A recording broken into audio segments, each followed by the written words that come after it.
साथियों, पुनः आप सभी का स्वागत है अपने YouTube चैनल उत्तराखंड टीचिंग परीक्षा की क्लास में। जुड़ना है एक सकारात्मक ऊर्जा के साथ, कॉपी कलम उठाना है और मेरे साथ आपको नोट्स बनाते हुए चलना है।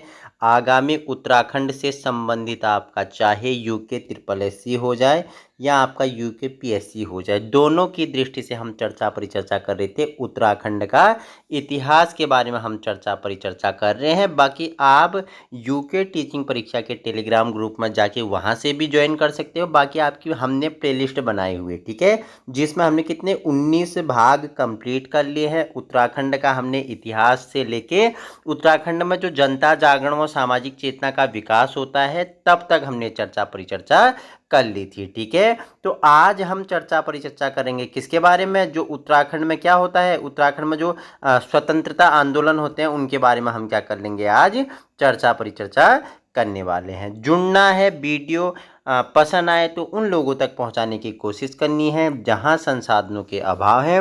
बाकी वीडियो आपके लिए क्या होगी, महत्वपूर्ण होने वाली है। और इस वीडियो की पीडीएफ आपको कहां, यूके टीचिंग परीक्षा के टेलीग्राम ग्रुप में अवेलेबल हो जाएगा। और जल्दी ही हम पॉलिटी के भी आपके लेक्चर लेने वाले हैं, बहुत ही महत्वपूर्ण, जो बार बार पूछे जाते हैं वही प्रश्नों को हम क्या करेंगे सर, चर्चा परिचर्चा करेंगे। तो आइए चर्चा परिचर्चा कर लेते हैं।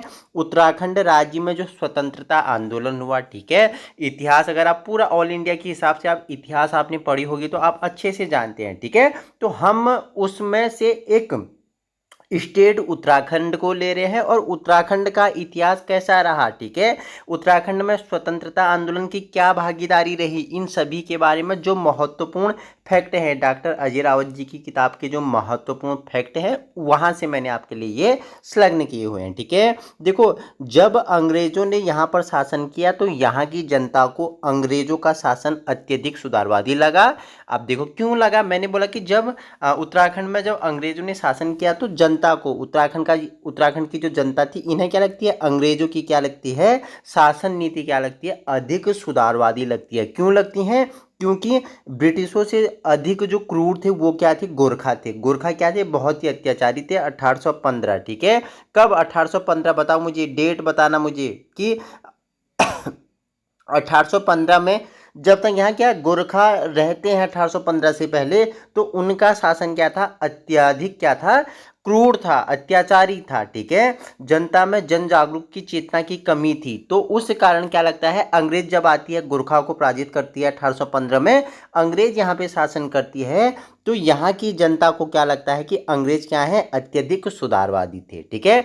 इसके दो प्रमुख कारण थे। एक कारण क्या था, जनता में जागरूकता और चेतना की कमी थी, ठीक है। जनता क्या थी, यहाँ की जो जनमानस थी ये जागरूक नहीं थे, इनमें चेतना की कमी थी, ठीक है।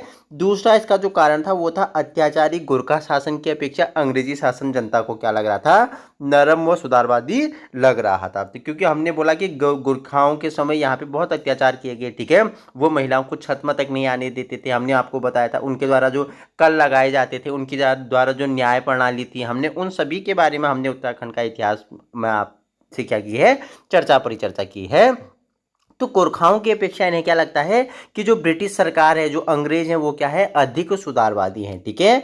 और उत्तराखंड में स्वतंत्रता के लिए आंदोलन का प्रभाव ना के बराबर था। देखो, उत्तराखंड में स्वतंत्रता के लिए क्या आंदोलन का प्रभाव कितना, ना के बराबर था, योगदान था, लेकिन ना के बराबर इसका योगदान रहा, ठीक है। आइए जानेंगे उत्तराखंड में 1857 की क्रांति, कुमाऊं में 1857 की क्रांति के क्या प्रभाव रहे थे, ठीक है। जो 1857 की क्रांति थी, हमने आपको बताया था कि चमक उठी सन 57 में, वह तलवार पुरानी थी, बूंदे ने हर बोलो की में हमने सुनी कहानी थी, खूब लड़ी मर्दानी वो तो झांसी वाली रानी थी। 1857 सन सुनते ही आपको रानी लक्ष्मीबाई की ये कविता याद आती होगी। किसने लिखा है, सुभद्रा कुमारी चौहान ने, ठीक है। बोल देगा निम्नलिखित में से चमक उठी सन 57 में, वह तलवार पुरानी थी, बूंदे ने हर बोलो के मुख हमने सुनी कहानी थी, खूब लड़ी मर्दानी वो तो झांसी वाली रानी थी। इस कविता के लेखक या कवित्री कौन है, तो सुभद्रा कुमार चौहान, ठीक है, सुभद्रा कुमारी चौहान। आप एक बार सर्च कर लेना, ऐसे आप कनेक्ट करते हुए चलेंगे, ठीक है। तो आइए जानते हैं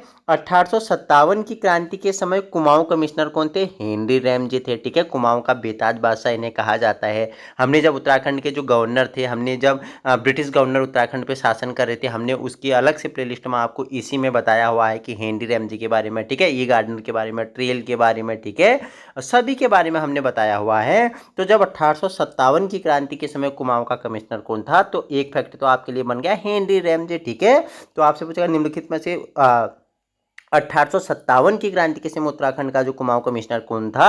हेनरी रैमजे था। ठीक है सर। सर उत्तराखंड में 1857 की क्रांति की शुरुआत कहाँ? रुहेलखंड बरेली से हुई। रुहेलखंड कहाँ? बरेली से उत्तराखंड में क्या होती है? 1857 की क्रांति की क्या होती है? शुरुआत होती है। रुहेलखंड आपका बरेली वाला क्षेत्र में पड़ता है। ठीक है, रुहेलखंड का नवाब कौन था? खान बहादुर खान था। यहाँ का नवाब कौन था सर? खान बहादुर खान था। और 17 सितंबर 1857 ईस्वी को खान बहादुर खान की सेना ने कहाँ? कालखे के नेतृत्व में हल्द्वानी पर कब्जा कर लिया। देखो सबसे पहले हल्द्वानी में कब्जा कौन करता है? यही आता है। ठीक है, 17 सितंबर 1857 ईस्वी को खान बहादुर खान की सेना आती है और कालखा के नेतृत्व में क्या करती है? हल्द्वानी में कब्जा कर लेती थी। सेना किसकी थी?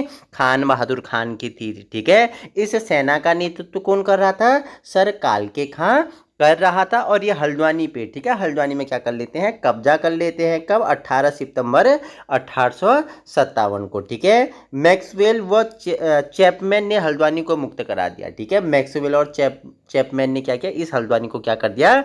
मुक्त कर दिया था। ठीक है, तो इससे किसने यहाँ अधिकार कर लिया? तो हमने बोला कि खान बहादुर खान का सेना था, सेना का नेतृत्व कौन कर रहा था? कालके खां कर रहा था। वो हल्द्वानी पे क्या कर लेता है? कब्जा कर लेता है। कब?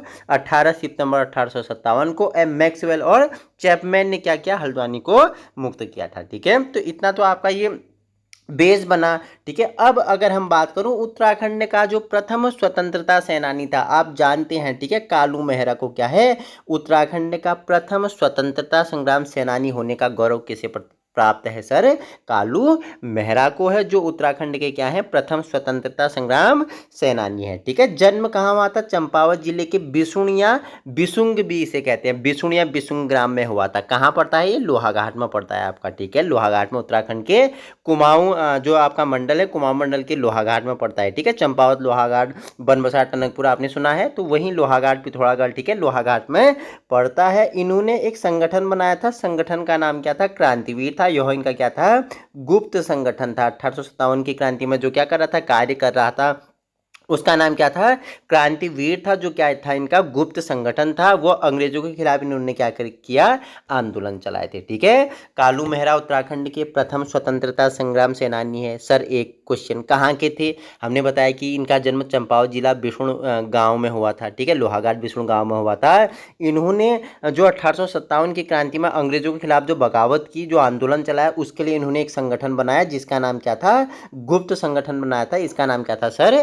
क्रांतिवीर था। ठीक है, इस समय अवध का नवाब कौन था? वालिद अली शाह थे। ठीक है, जब 1857 की क्रांति में गुप्त संगठन बनाकर क्रांतिवीर नाम से जब ये क्या कर रहे थे? इसका नेतृत्व कर रहे थे कालू मेहरा, तो उस समय अवध का नवाब कौन थे? वालिद अली शाह थे। और क्रांतिवीर में कालू मेहरा के दो और सहयोगी थे, एक का नाम था आनंद सिंह फर्त्याल, एक थे बिशन सिंह। ठीक है, ये इनके साथ क्या थे? सहयोगी थे। ठीक है, तो प्रमुख तो कौन थे? कालू सिंह मेहरा थे। इनके साथ जो इनके साथी थे, दो मित्र थे, जो सहयोगी थे, जिन्होंने इनका भरपूर सहयोग किया, उनमें एक आनंद सिंह फर्त्याल थे, एक बिशन सिंह थे। ठीक है, और उत्तराखंड का प्रथम स्वतंत्रता संग्राम सेनानी होने का भी इन्हें क्या है सर?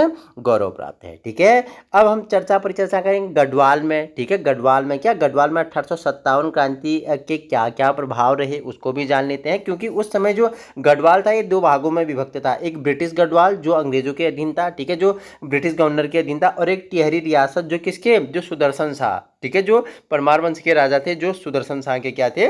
उनके नेतृत्व में टिहरी रियासत था। वहाँ के राजा कौन थे? सुदर्शन शाह थे। और जो ब्रिटिश गढ़वाल था उसमें बात करूं तो ब्रिटिश गढ़वाल का जो मुख्यालय था ये पौड़ी गढ़वाल में था। ये कहाँ था? पौड़ी गढ़वाल में था। और टिहरी रियासत का ही था। उस समय टिहरी रियासत में कौन? परमार वंश का राजा कौन? सुदर्शन शाह क्या कर रहे थे? शासन कर रहे थे। और इन्होंने अंग्रेजों का साथ दिया था। इन दोनों ने ही क्या किया? मिलकर अंग्रेजों का साथ किसने दिया? परमार वंश के राजा थे सुदर्शन शाह, उन्होंने दिया था। ये टिहरी रियासत के क्या थे? उस समय के राजा थे। ठीक है सर, 1857 की क्रांति के समय गढ़वाल का डिप्टी कमिश्नर अगर पूछेगा तो कौन थे? बेकेट यहाँ के क्या थे? डिप्टी कमिश्नर थे।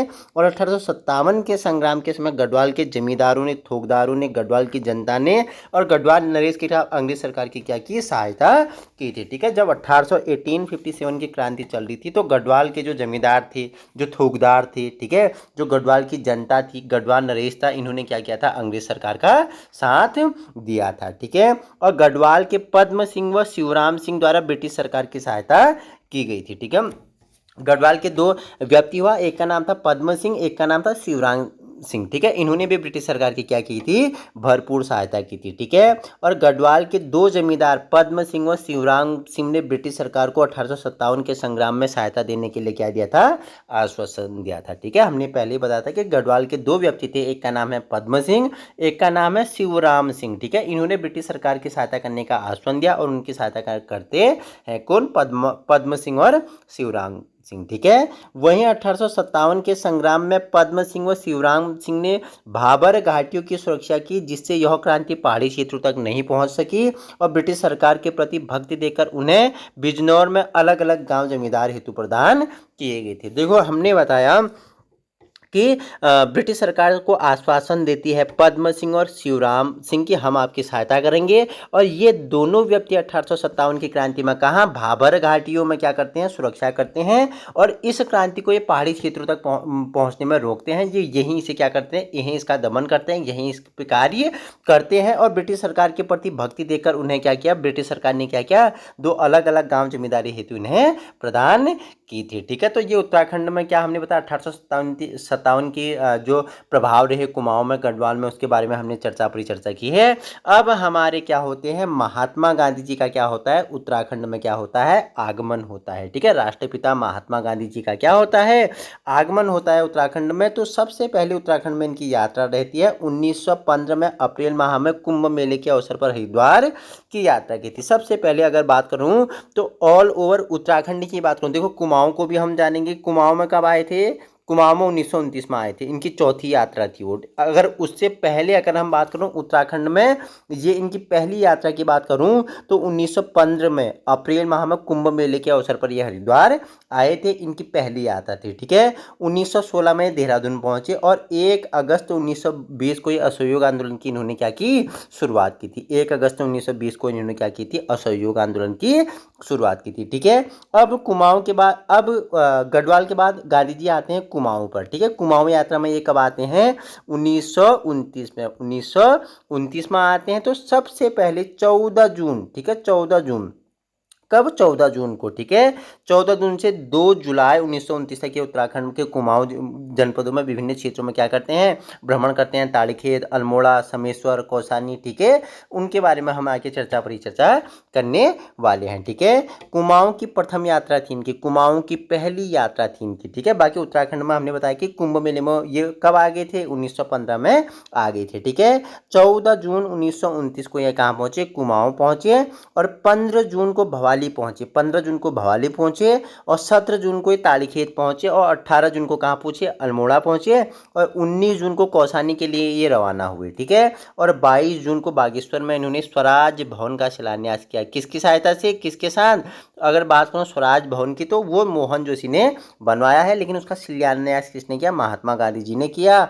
और 23 जून को ये वापस कौसानी आए, और यहीं कौसानी पे ये क्या करते हैं? गीता पर क्या करते हैं? अनासक्ति योग नामक गीता की भूमिका लिखी। ठीक है, तो रिवीजन करें तो देखो कुमाऊं में ये कब? 14 जून से 2 जुलाई तक ये क्या? 2 जुलाई 1929 तक ये कुमाऊं में इनका आगमन रहता है। तो सबसे पहले ये कुमाऊं में पहुंचे 14 जून 1929 को हल्द्वानी, उसके बाद 15 जून को ये भवाली पहुंचे, 15 के बाद 17 जून को ताड़ीखेत पहुंचे, 18 जून को अल्मोड़ा पहुंचे, 19 जून को कौसानी के लिए रवाना हुए, 22 जून को ये बागेश्वर पहुंचे। फिर बागेश्वर से वापस कब? 23 जून को वापस कौसानी आते हैं, और गांधी जी ने कौसानी को भारत का इनने क्या कहा? Mini Switzerland. ठीक है, mini mini Switzerland of India. किसे कहा इन्होंने? कौसानी को कहा। ठीक है, ये कौसानी वही स्थान है जहाँ पर क्या ज्ञानपीठ जिसे क्या ज्ञानपीठ से नवाजा गया था। ठीक है, ज्ञानपीठ पुरस्कार से नवाजा गया था प्रथम साहित्य के लिए सुमित्रानंदन पंत। ठीक है, सुमित्रानंदन पंत की जन्मभूमि है ये कौसानी। ठीक है, चिदम्बरा के लिए सुमित्रानंदन पंत को ज्ञानपीठ पुरस्कार दिया गया था। कब? 1968 में चिदम्बरा के लिए सुमित्रानंदन पंत को ज्ञानपीठ पुरस्कार से नवाजा गया था। बचपन का नाम से या गुसाई दत्त इन्हें कहते थे। तो यही गुसाई दत्त की ये क्या है? जन्मभूमि है कौसानी, जिसे गांधी जी ने क्या कहा? मिनी स्विट्जरलैंड ऑफ इंडिया या भारत का स्विट्जरलैंड कहा। और 12 दिन के प्रवास में इन्होंने अनासक्ति योग नामक गीता की भूमिका यहीं पर लिखी। ठीक है, और 16 से 24 अक्टूबर 1929 को गांधी जी ने पुनः गढ़वाल की यात्रा की। ठीक है, 16 से 24 अक्टूबर गांधी जी ने क्या की? पुनः गढ़वाल की यात्रा की थी। ठीक है, अब उसके बाद दांडी मार्च आ जाता है, दांडी यात्रा आ जाती है 12 मार्च से 6 अप्रैल 1930। हमने आपको पहले भी बताया हुआ, बहुत इंपॉर्टेंट है कि दांडी यात्रा जो 12 मार्च से चलती है 6 अप्रैल तक। इसमें से उत्तराखंड के 3 व्यक्ति थे। कौन कौन? ज्योतिराम कांडपाल हो गए, भैरव दत्त जोशी हो गए और गोरखवीर खड़क बहादुर हो गए। ठीक है, तो हम देखो दांडी मार्च हमने आपको बताया हुआ है। ठीक है, जो आपका नमक सत्याग्रह था उसके बारे में भी हमने आपको बताया हुआ कि किस प्रकार ये कब 12 मार्च को निकलते हैं और 6 अप्रैल तक इनकी ये यात्रा रहती है। तो हमने इसके बारे में बताया हुआ है। ठीक है, तो हम उत्तराखंड के संदर्भ में बात करें तो यहाँ से एक ज्योतिराम कांडपाल, भैरव दत्त जोशी और गोरखवीर खड़क बहादुर यहाँ से शामिल थे। ठीक है, गांधी जी की पुनः कुमाऊं यात्रा कब हुई? 1931 में हुई। एक बार 1929 में आए, पहली बार कुमाऊं में, दूसरी बार कब आए कुमाऊं में? 1931 में आते हैं। ठीक है, वहीं गांधी आश्रम चनौदा की स्थापना कब होती है? 1937 में होती है। इंपॉर्टेंट है, स्थापना कब होती है? गांधी आश्रम चनौदा में है, चनौदा समेश्वर के पास चनौदा। ठीक है, कौसानी समेश्वर चनौदा, चनौदा में ही क्या है? गांधी आश्रम की स्थापना की गई। कब? 1937 में। किसके द्वारा? शांतिलाल त्रिवेदी द्वारा। ठीक है, और 2 सितंबर 1942 को अल्मोड़ा के डिप्टी कमिश्नर ने चनौदा आश्रम पहुंचकर कार्यकर्ताओं को क्या कर लिया? सर गिरफ्तार कर लिया था। ठीक है, कमिश्नर A.W. इवर्सन ने क्या बोला था कि जब तक यह आश्रम चालू है इस क्षेत्र में ब्रिटिश शासन चलाना मुश्किल है। देखो क्या बोला इस संदर्भ में कमिश्नर A.W. इवर्सन ने बोला कि जब तक यह आश्रम चालू है इस क्षेत्र में ब्रिटिश शासन चलाना क्या है? मुश्किल है। कौन सा आश्रम? हमने बताया कौन सा आश्रम? बताओ, गांधी आश्रम जो चनौदा में है। तो इवर्सन ने बोला कि जब तक यह आश्रम चालू है तो इस क्षेत्र में ब्रिटिश शासन चलाना क्या है? मुश्किल है। ठीक है, अब हम परिचर्चा करते हैं पेशावर कांड। 23 अप्रैल 1930 की बात है, पेशावर कांड। आप जानते हैं कि गढ़वाल राइफल्स की इकाई 2/18। ठीक है, 2/18, 2 से 18, ये आपको इनका बटालियन याद रखना। 2/18 इनकी बटालियन थी। ठीक है, नेतृत्व कौन करते हैं? चंद्र सिंह गढ़वाली करते हैं। और अंग्रेज कमांडर कौन थे? रिकेट इसके अंग्रेज कमांडर थे। ठीक है, अन्य सिपाही की बात करूँ तो इसमें हरक सिंह धपोला थे, महेंद्र सिंह नेगी थे, किशन सिंह रावत थे, नारायण दत्त गुसाई आदि इसके क्या थे? अन्य सिपाही थे जिन्होंने इसका क्या किया? इन चंद्र सिंह गढ़वाली जी का साथ दिया और क्या करते हैं? पेशावर कांड में इन्होंने भाग लिया था। उसके बाद आपका आता है गाडोदिया स्टोर डकैती कांड। कब? 6 जुलाई 1930 को आपको क्या होता है? गाडोदिया स्टोर डकैती कांड होता है। दिल्ली में हुए इस डकैती कांड में उत्तराखंड के भवानी सिंह की महत्वपूर्ण भूमिका रही थी। कहाँ हुई? दिल्ली में हुआ डकैती कांड में। इसमें उत्तराखंड के कौन? भवानी सिंह की क्या थी? महत्वपूर्ण भूमिका थी। अब उसके बाद आपका क्या आ जाता है? कुली बेगार प्रथा आता है। ठीक है, देखो 1921 में 13 से 14 जनवरी 1921 को बागेश्वर के सरयू और गोमती के तट पर क्या होते हैं? कुली बेगार के रजिस्टर क्या करवा दिए जाते हैं? जला दिए जाते हैं और नदी में प्रवाहित किए जाते हैं, वहां से समाप्त होता है। ठीक है, तो अब हम जानेंगे कुली बेगार प्रथा के बारे में। ठीक है, इसके 3 प्रकार थे, एक था कुली बेगार, एक था कुली उतार, एक था कुली बर्दाश्त। ठीक है, इसको हम नेक्स्ट वीडियो में, चलो इसे हम समझा देते हैं। कुली बेगार, कुली उतार और कुली बर्दाश्त हम समझा देते हैं। उससे आगे हम क्या करेंगे? नेक्स्ट वीडियो में परिचर्चा करेंगे। ठीक है, अगर कुली बेगार प्रथा की बात करूं तो इसकी समाप्ति कब होती है? 1921 में होती है। ठीक है, 13 से 14 जनवरी 1921 को कहाँ? बागेश्वर के सरयू और गोमती नदी के तट पे। ठीक है, बद्रीदत्त पांडे, हरगोविंद पंत और उनके साथ 40,000 वहाँ की क्या थी? जनता थी। ये हमने आपको बताया हुआ है पहले भी, आज हम रिवीजन भी कर रहे हैं। ठीक है, तो 3 प्रकार की ये होती थी। एक होती थी कुली बेगार, एक होती थी कुली उतार, एक होती थी कुली बर्दाश्त। तीनों का मीनिंग अलग अलग है। कुली बेकार क्या होती थी, जब कोई ब्रिटिश अधिकारी एक गांव से दूसरे गांव भ्रमण पर जाता था तो वहां के लोगों से बिना बेगार पैसे दिए सामान एक स्थान से दूसरे स्थान तक पहुंचाया जाने का उनसे क्या किया जाता था, कुली बेगार करवाया जाता था। ठीक है, ये है राजू, ये है राजू। ठीक है, ये राजू कहाँ का है, अल्मोड़ा का है, अल्मोड़ा का है राजू। ठीक है, तो अल्मोड़ा में आज कौन आए, एक ब्रिटिश अधिकारी आए। तो क्या करता था, गढ़वाल जो वहाँ का जमींदार होता था वो क्या बोलता था, राजू आज तुम्हारा नंबर है कि ब्रिटिश अधिकारी राम सिंह आ रहे हैं। ठीक है, राम सिंह तो नाम नहीं होगा, ये तो हिंदू, ये तो हमारे पहाड़ वालों के नाम हो गए। ठीक है, आज क्या आ रहे हैं, सर हैंनरी वुड आ रहे हैं। तो हैंनरी वुड आ रहे हैं तो इनका सामान आपको अल्मोड़ा से कहाँ, बागेश्वर ले जाना है। तो राजू को क्या करना पड़ता था, इसका सामान कहाँ ले जाना पड़ता था, अल्मोड़ा से बागेश्वर। उसके लिए कोई बेगार रसीद नहीं दी जाती थी, इसे कोई मजदूरी नहीं दी जाती थी, इसे कोई पारिश्रमिक नहीं दिया जाता था, फ्री काम करवाया जाता था। ठीक है, एक स्थान से दूसरे स्थान से सामान बिना मजदूरी दिए, बिना पैसे दिए, बिना पारितोषिक दिए इसे कार्य करवाया जाता था। इसे ही हम क्या बोलते हैं, कुली बेगार कहते हैं। ठीक है, नेक्स्ट अगर बात करूं, कुली उतार क्या है, जब गांव के लोग सड़कों पर उतरकर कुली का काम करते थे। ठीक है, जब गांव के लोग क्या करते थे, सड़कों पर उतरकर, आपने गोविंदा की बहुत सारी मूवी देखी होंगी ना, कि रेलवे स्टेशन पे कुली बनता है, सामान उठाता है। ठीक है, जब ये सड़क में उतर के क्या करते हैं, काम करते हैं, उसे क्या बोलते हैं, कुली उतार बोलते हैं। और कुली बर्दाश्त की अगर हम बात करें तो कुली बर्दाश्त क्या है, तो कुली बर्दाश्त क्या है, जिस गांव में ब्रिटिश अधिकारी रात को विश्राम करते थे उस ब्रिटिश अधिकारी के लिए लोग खाद्य सामग्री की क्या क्या करते थे, व्यवस्था करते थे। ये आपकी क्या थी, कुली बर्दाश्त थी। ठीक है, तो तीनों समझ में आ गई। कुली बेकार मतलब एक गांव से दूसरे गांव अगर ब्रिटिश अधिकारी को जाना होता तो हमारी जो गांव की उत्तराखंड की जनता थी वो क्या करती थी, इसके सामान को अल्मोड़ा से बागेश्वर, बागेश्वर से पिथौरागढ़, पिथौरागढ़ से चंपावत, चंपावत से हल्द्वानी ले जाया करती थी। उसके लिए इसे कोई पैसा नहीं दिया जाता था। ये कुली बेकार। ठीक है, कुली उतार मतलब जब ये सड़कों में उतरकर कुली का काम करते थे, कुली उतार। और कुली बर्दाश्त मतलब कि आज जो क्या है, सर हेनरी वुड है, वो आज हल्द्वानी में रुकेंगे तो यहाँ के लोग क्या करेंगे, हेनरी वुड के खाने की, विश्राम की, ठीक है, खाद्य सामग्री की व्यवस्था करेंगे। इसे क्या बोलते हैं, कुली बर्दाश्त बोलते हैं। ठीक है, अब हम नेक्स्ट वीडियो में जानेंगे कुली बेगार के बारे में, कैसे प्रारंभ हुआ। ठीक है, खच्चर सेना कैसे बनाएगी उसके बारे में भी जानेंगे। ठीक है, कहाँ से समाप्त किया गया। ठीक है, कौन कौन व्यक्ति द्वारा इसमें महत्वपूर्ण भूमिका निभाएगी, इन सभी को हम नेक्स्ट वीडियो में परिचर्चा करेंगे। इसी प्रकार की वीडियो पाने के लिए आप अभी अपने यूट्यूब चैनल उत्तराखंड टीचिंग परीक्षा की क्लास को संलग्न कर सकते हो। बाकी इस वीडियो की पीडीएफ आपको यूके टीचिंग परीक्षा के टेलीग्राम ग्रुप में मिल जाएगा। Thank you so much.